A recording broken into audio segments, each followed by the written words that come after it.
Hello students.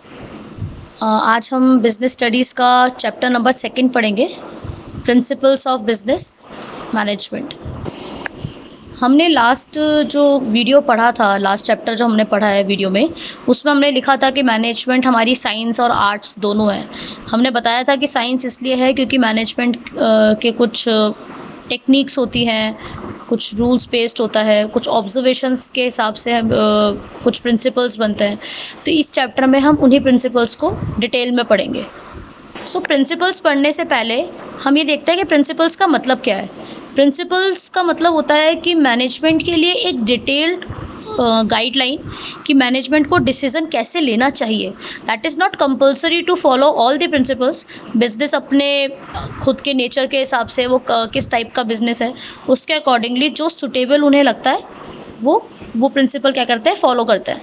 Right. तो principles का मतलब हो गया डिटेल्ड आपकी गाइडलाइन जो होती है, उसे हम लोग मैनेजमेंट प्रिंसिपल्स कहते हैं। तो फीचर्स क्या हैं प्रिंसिपल्स के? First, universal applicable. जो प्रिंसिपल्स होते हैं वो यूनिवर्सल, मतलब चाहे वो बिजनेस हो, चाहे वो नॉन बिजनेस एक्टिविटीज़ हो, चाहे वो इंडस्ट्रीज़ हो, चाहे वो एजुकेशनल इंस्टीट्यूशंस हो, या गवर्नमेंट ऑफिसेज हो, या आपका प्लेग्राउंड है, प्रिंसिपल्स हर जगह एप्लीकेबल होंगे। ऐसा नहीं है कि ये प्रिंसिपल सिर्फ और सिर्फ बिजनेस के लिए ही बने, प्रिंसिपल्स हर जगह एप्लीकेबल होते हैं। जर्नल गाइडलाइन, अगेन प्रिंसिपल जो है वो जर्नल गाइडलाइन है। ये ऐसा कुछ डेफिनेट नहीं है कि ये होना ही चाहिए, कोई स्ट्रिक्ट रूल्स रेगुलेशंस नहीं है। इट जस्ट अ गाइडलाइन कि क्या बिजनेस को करना चाहिए या कैसा मैनेजमेंट डिसीजन लेगा। Form by practice and experimentation. Principles कैसे डिसाइड होते हैं? कई जगह हम ऑब्जर्वेशंस लेते हैं, एक्सपेरिमेंट्स करते हैं, फिर जो हमें बेस्ट लगता है हम उसी को एक गाइडलाइन बना देते हैं। That is principle. Flexibility, again principles को लेना कोई फिक्स्ड या कंपलसरी नहीं है, तो ये फ्लैक्सिबल है।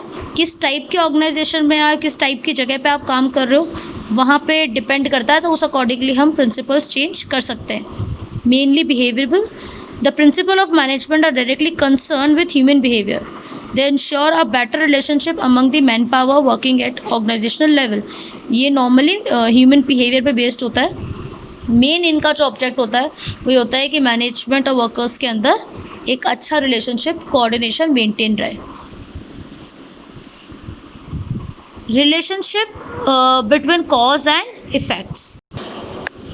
प्रिंसिपल जो है वो कॉज एंड इफेक्ट के बेसिस पे चलता है। कॉज एंड इफेक्ट मतलब कि अगर ऐसा होगा तो मैनेजमेंट क्या करेगा, इस पर्टिकुलर सिचुएशन में हाउ मैनेजमेंट रिएक्ट, कैसे काम होगा। तो वो क्या करता है, फोरकास्ट कर करके, ताकि उन्हें लास्ट मोमेंट पे कोई लॉस बेयर ना करना पड़े, अननेसेसरी सिचुएशन फेस ना करनी पड़े, इसलिए होता है। Contingent, the principles of management are not fixed और परमानेंट। वो सिचुएशंस के अकॉर्डिंगली, सर्कमस्टेंसेस के अकॉर्डिंगली क्या होते रहेंगे, चेंज होते रहेंगे। सिग्निफिकेंस क्यों ज़रूरी है? Provide useful insight to managers. Principles जो हैं वो मैनेजर को सारा मैटर अवेयर करवाते हैं, ताकि वो एक ही सिचुएशन के अंदर, वो अलग अलग सिचुएशन में कैसे रिएक्ट कर रहा है, वो सेम गलती जो पुराने मैनेजर्स ने की है या उसने भी अगर पास्ट में की है तो वो उसको रिपीट ना करे। राइट। अगर उसे उसका काम पता होगा तो टाइम एंड रिसोर्सेज दोनों को वो क्या कर सकता है, सेव कर सकता है, रिड्यूस, वेस्टेज को रिड्यूस कर सकता है, खर्चा ऑब्वियसली कम होगा। ये सब कब होगा, जब उसको उन चीज़ों की नॉलेज होगी। तो मैनेजमेंट का सबसे पहला काम यही होता है। Second, optimum utilisation of resource and effective administration. अगर हम हर चीज़ को लेकर के खुद प्लान्ड है तो हम सामने वाले को काम में गाइड करने में हेल्प, मैनेजर्स खुद काम थोड़ी करते हैं, वो दूसरों से काम करवाते हैं, तो उनके लिए खुद का मेंटली प्रिपेयर होना ज़रूरी है कि उन्हें करवाना क्या है, ताकि कोई भी चीज़ का रिपीटेशन ना हो या कोई चीज़ छूट ना जाए। सपोज अगर मैनेजर ही कंफ्यूज्ड है कि उसे क्या करना है, वो कभी तो ये बता रहा है, कभी कुछ और बता रहा है, तो वर्कर्स भी कंफ्यूज्ड होंगे और काम ऑब्जेक्ट पूरा नहीं हो पाएगा। इसीलिए रिसोर्सेज अगर हमें बचाने हैं या इफेक्टिव कंट्रोल करना है तो मैनेजमेंट को क्लियर होना चाहिए। ठीक है। Scientific decisions. साइंटिफिक डिसीजन का मतलब है कि बिजनेसेस को अपने मैनेजर्स को इस अकॉर्डिंगली ट्रेन करना चाहिए कि वो बैलेंस डिसीजन ले ले। ठीक है। वो कभी किसी के फेवर में या किसी को ज़्यादा वो करके ना ले, वो मैक्सिमम क्या देखे कि जो सही है वो वर्कर्स की भी सुने और वो ओनर्स की भी सुने या बिजनेस की भी सुने और उस अकॉर्डिंगली डिसीजन ले। Meeting changing environment requirement. आज की तारीख में सिर्फ वही बिजनेस सर्वाइव कर सकता है जो एटमॉस्फेयर में जो चेंज हो रहा है एनवायरनमेंट में उसको अडॉप्ट कर ले। अगर जो पुरानी टेक्निक पे काम कर रहा है, जो नई टेक्निक को लेकर के यूज टू नहीं है, या वो खुद को प्रिपेयर नहीं कर रहा, तो बिजनेस सर्वाइव नहीं कर पाएगा। फॉर एग्जांपल कोविड के चक्कर में स्कूल्स को वर्चुअल स्टडीज़ का हेल्प लेना पड़ा। अब जो टीचर्स वर्चुअल स्टडीज़ पे कंफर्टेबल नहीं है वो नहीं पढ़ा सकते। ठीक है, तो इसी तरीके से मैनेजर्स को भी हमेशा प्रिपेयर होना चाहिए कि एनवायरमेंटल में जो भी चेंजेस आ रहे हैं वो उन्हें, चाहे वो मार्केटिंग का हो चाहे वो प्रोडक्शन का हो, क्या कर सके, अडॉप्ट कर सके उस चेंज को। फुलफिलिंग सोशल रिस्पॉन्सिबिलिटीज़, मैनेजर्स को बिजनेस का ऑब्जेक्ट तो पूरा करना ही है, प्लस उसे ये भी अश्योर करना है कि सोशल रिस्पॉन्सिबिलिटी पूरी करेगा। जैसे एम्प्लॉयज़ को फेयर रेम्यूनरेशन पे करवाना, या जो गुड्स प्रोड्यूस हो रहा है उनकी क्वालिटीज़ चेक करना, या कोशिश करना कि उनकी कॉस्ट कम हो, बिकॉज कॉस्ट कम होगी तो ही वो मार्केट में फेयर प्राइसेस पे अवेलेबल हो पाएंगी। Management training, education and research, the advantage of the principle of management encourage the researchers to bring in more improvement in them. क्योंकि मैनेजमेंट इतना इंपॉर्टेंट है तो रिसर्चर्स को एज अ मोटिवेशन काम करता है कि वो इस फील्ड में और ज़्यादा ध्यान दें, जिससे क्या हो, और ज़्यादा रिसर्च हो और इम्प्रूव हो सके। तो ये था कि क्यों प्रिंसिपल्स हमारे लिए ज़रूरी है। अब देखते हो प्रिंसिपल्स हैं क्या। तो दो लोग थे जिन्होंने मैनेजमेंट के प्रिंसिपल्स लिखे। फर्स्ट है हमारे Henry fair. Henry fair famous industrialist थे, जिनकी खुद की एक बुक थी जर्नल एंड इंडस्ट्रियल मैनेजमेंट, जिनमें उन्होंने 14 प्रिंसिपल्स लिखे थे जो किसी भी कंपनी को या मैनेजमेंट को क्या करना चाहिए, फॉलो करने चाहिए। ठीक है, तो फर्स्ट हमारा है division of work. According to this principle, ये क्या कहता है कि वर्क्स को स्मॉल पार्ट्स में डिवाइड कर दो और उनको उनकी क्या कहते हैं, स्पेशलिटी के बेसिस पे वर्क्स को डिवाइड करो कि जो जिस काम में अच्छा है उसे वो काम दो। उससे क्या होगा, अगर उस काम में वो अच्छा है तो वो अपना ऑब्वियसली 100% देगा, एफिशिएंसी इंक्रीज होगी। फर्स्ट जब एक ही काम को बार बार करेगा तो वो उसमें एक्सपर्ट बन जाएगा, तो गलतियों के चांसेस या वो रिड्यूस हो जाएगा, वेस्टेज अगर कुछ होता है तो इसीलिए डिवीजन ऑफ वर्क क्या कहता था कि जितना पॉसिबल हो सके ओवरऑल वर्क को स्मॉल पार्ट्स में डिवाइड कर देना चाहिए, ताकि किसी एक के ऊपर वर्क बर्डन ना हो और जो वो वर्क है वो स्पेशलिटी के बेसिस पे क्या हो जाए, डिवाइड हो जाए। सेकेंड था अथॉरिटी एंड रिस्पॉन्सिबिलिटी। इसके हिसाब से अथॉरिटी और रिस्पॉन्सिबिलिटी के बीच में एक आइडियल बैलेंस होना ज़रूरी है। अगर इन दोनों में से कोई एक चीज़ भी ज़्यादा है तो मैनेजमेंट ठीक से काम नहीं कर पाएगा। सपोज़ उसके पास अगर अथॉरिटी बहुत ज़्यादा, रिस्पॉन्सिबिलिटी नहीं है, तो वो बहुत ही एरोगेंट वे में वर्क करेगा, लीनियंट होगा। अगर उसके पास रिस्पॉन्सिबिलिटी बहुत ज़्यादा है बट उसको काम करने की अथॉरिटी ही नहीं मिल रही, तो वो रिस्पॉन्सिबिलिटी फुलफिल नहीं कर पाएगा।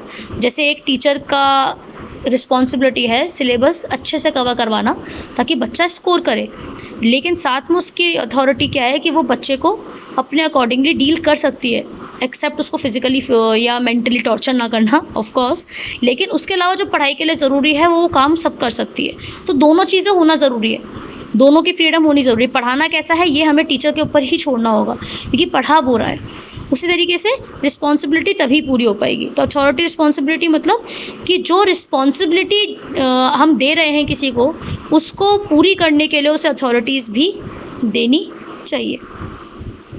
डिसिप्लिन, डिसिप्लिन का मतलब कि बिजनेस के कुछ रूल्स या कुछ एग्रीमेंट्स होते हैं that should be obey by the superiors and subordinates both.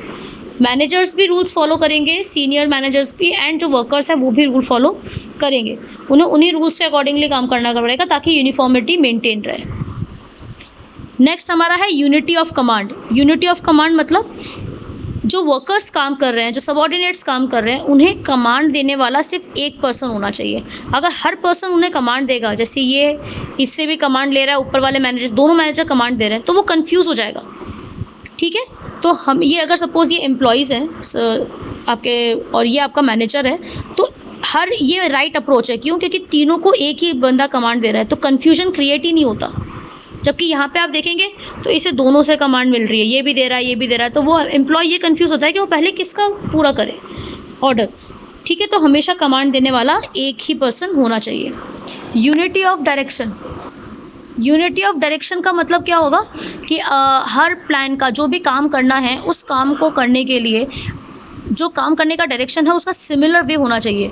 Her business, suppose कोई एक बिजनेस है, उनके एक से ज़्यादा प्रोडक्ट लाइन है, जैसे आपको एग्जांपल दे रखा है कि आपको कोई ऑटोमोबाइल का है जो स्कूटर एंड कार्स दोनों बनाते हैं। तो स्कूटर और कार की दो अलग अलग डिवीजन रहेंगी, स्कूटर अलग रहेगा और कार अलग रहेगा, दोनों का हेड भी अलग अलग होगा।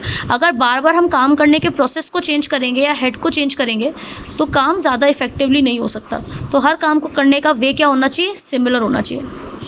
Then subordination of individual interest to general interest, manager को हमेशा इस तरीके से काम करना चाहिए कि वो जितने भी उसके सबऑर्डिनेट काम कर रहे हैं वो इंडिविजुअल इंटरेस्ट की जगह जनरल इंटरेस्ट देखे। ठीक है, अपने अपने काम से मतलब नहीं है, हमें बिजनेस का ऑब्जेक्ट पूरा करना है तो उन्हें बिजनेस का ऑब्जेक्ट पूरा करने की तरफ ध्यान देना चाहिए, ना कि इंडिविजुअल इंटरेस्ट पे।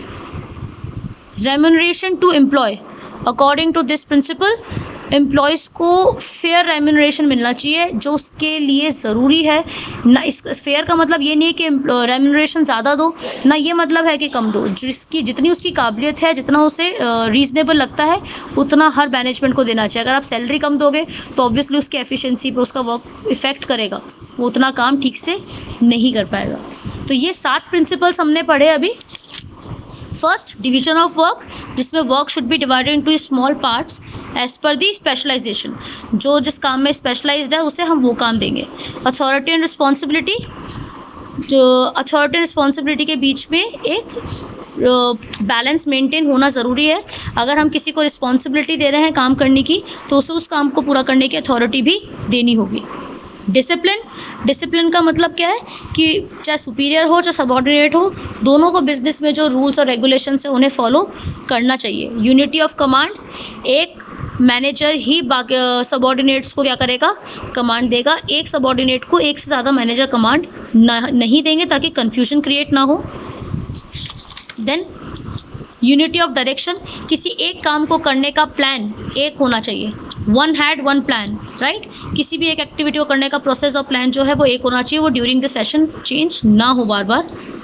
Subordination of individual interest to general interest, हर मैनेजर को अपने इंडिविजुअल इंटरेस्ट की जगह बिजनेस के लिए जो सही है वो डिसीजन लेना चाहिए। ये नहीं कि उसके डिपार्टमेंट के लिए क्या सही है, हमें एट लास्ट क्या देखना है कि बिजनेस के लिए क्या सही है। तो इंडिविजुअल इंटरेस्ट ना देख करके हमें जनरल इंटरेस्ट पे फोकस करना है। रेम्यूनरेशन ऑफ एम्प्लॉयज़, एम्प्लॉयज़ को हमें एक फेयर वैल्यू, एक स्टैंडर्ड लिविंग के लिए जितना अमाउंट उसके लिए ज़रूरी है वो अमाउंट देना चाहिए ताकि वो काम को करने के लिए मोटिवेटेड रहे। ठीक है, वो आप उसको ऐसा ना लगे कि मुझे पैसा नहीं मिल रहा या वो काम करने में मेंटली स्टेबल ना हो, तो इसीलिए उसको इतना अमाउंट मिलना चाहिए जितना उसके लिए ज़रूरी है।